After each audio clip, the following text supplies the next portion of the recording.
Kaswala Insniknukwa Nshash Kaskazu Skakit Muhkan. So I was asked to come and share a legend or two. So I'm gonna do two, I think. And the first one will be Raven and how he stole light and fire. So we'll start at the world being dark. No, son. So Raven there in the dark, and he was thinking about the light. Seagull had the light in his box. He had a light put away in his box, and he had it for himself. So anytime he needed it, he just opened up his box a bit and used it. And Raven thought that was selfish, and he thought that everybody should have light and benefit from it. So he thought about it. So I think I'm going to steal light. Go get it from Raven or a seagull. And then that way we all can have it. So he went down the water where Seagull's canoe was tied up, and he let it go. And he goes up the trail towards Seagull's house. And he picked some hawthorn bushes and he laid them out on the trail. It's dark and you can't see. So he yelled out to Seagull, like, "Hey, your canoe's getting away, floating away." So Seagull comes running out, and he stepped on those hawthorn sticks that were on his trail. And he fell down, that was it right there. So he asked Raven, "Go get my canoe so it doesn't float away." So Raven went down there and tied it up and helped Seagull back into his house. And he had thorns in his foot. So Raven had to help him get him out. Raven says, "I can't see very good, you gotta give me some light." So Seagull opened the box a bit so Raven can see, and he was pulling thorns out of his foot. And then he says, "I need more light, you gotta give me a bit more light, I can't see." So Seagull opened it up a bit more, and Raven, he's like, "Okay, this is it, I'm gonna do it now." And he says, "Just a bit more light, I can get this last little bit." So Seagull opened it up a bit more, and Raven pretended to accidentally knock it out of his hand, or however. And then that's how everybody got light.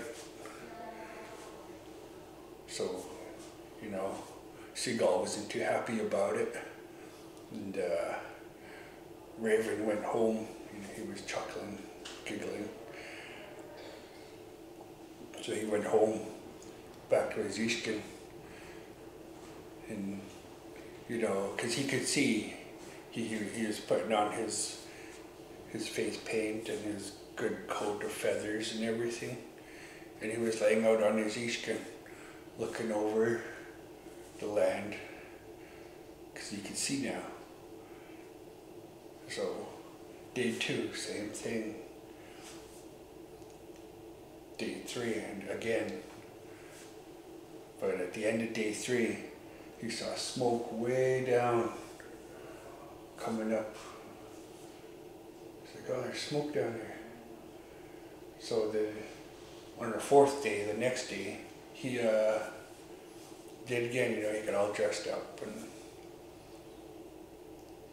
he went and laid out on top of his Ishkin and he was overlooking the land. Then he saw smoke way down there.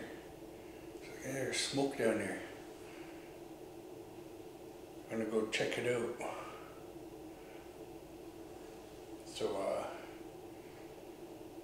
he had 4 servants. He had louse, little louse, flea, and a worm. And he said, get the canoe, we're going down. Going down to see them. They got fire. So we'll go see if we can steal it. So they went and got Louse's canoe. But when Raven got in, it just sank. So they got Flea's canoe, and the same thing, it was too small, and it sank. So they went and borrowed Seagull's canoe. It fit all of them in there. It was big enough for Raven. So they went down to see the people. And they're out, they can oversee. Like, well, how are we gonna do this? So Louse says, I'll go get it. No, you'll be too loud. You can't. And little Louse, he tried to, I'll go and get it. No, it'll be too loud. And Flea says, I can just jump over there and jump back and we'll have it. It's like, no, that's not a good idea. So Worm says, I'll go. So he burrowed underneath the underground and he came up in their house. And he kidnapped their baby. And they went back to the canoe.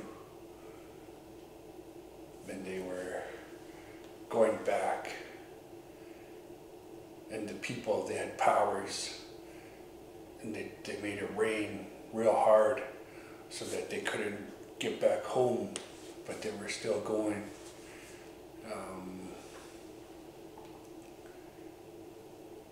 I forget who was in pursuit, but there was 3 of them. 2 of them turned back, and the little fish, he was holding on to their oar as long as he could. They were almost home, and the little fish fell off, but he knew where they were. So he went back down to the people and he told them, I know where their camp is, I know where they live. We can go get our baby back. So the people brought up gifts and said, you know, we'll trade you. Raven said, no, I don't want that. So the people went back down, grabbed their most expensive gifts, and came back to Raven and said, you know, here's our most expensive gifts, our valuables. And Raven said, no, I don't want that. And people thought about it and said, well, what do you want? So he told them, you know, I want fire. And the people, to them, the fire wasn't of great value to them. You know, it was a tool in a sense. So they said, okay, we'll come back with fire for you. So they went home and they came back with their fire making tools, and they showed Raven how to make fire. And he said, okay. So they made the trade for the baby. And then after that, in the area where Raven's from, he sold it to the other people that wanted to learn how to make fire, and the people traded, women to learn how to make fire. So Raven had many wives. Nice tape.